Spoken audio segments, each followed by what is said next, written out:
Hello পোস্তর মিমিরা, পোস্তর মাম্মাইরা, তোমরা কি ভালো আছো? আমি পোস্তর মাম বলছি। আজকে পোস্ত কথা বলবে না করে তোমাদের সাথে। পোস্তর মাম কথা বলবে।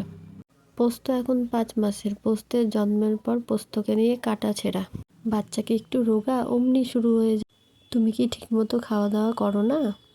বা বাচ্চাটা তো কিছুই পাচ্ছে না। এবার বাচ্চা একটু গোলগাল হলে কথা শুনতে হয়। বাচ্চাটাকে একটু বেশি খাওয়ানো হচ্ছে না তো?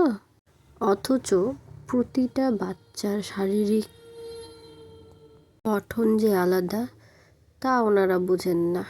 ওনারা শুধু এসে বকবক করার কাজ বকবক করে নেন, চপর চপর করে নেন আর বলে দেন আর চলে যান। তারপর ওই মুহূর্তে যদি কিছু বলে দেওয়া যায়, ওরে বাবা!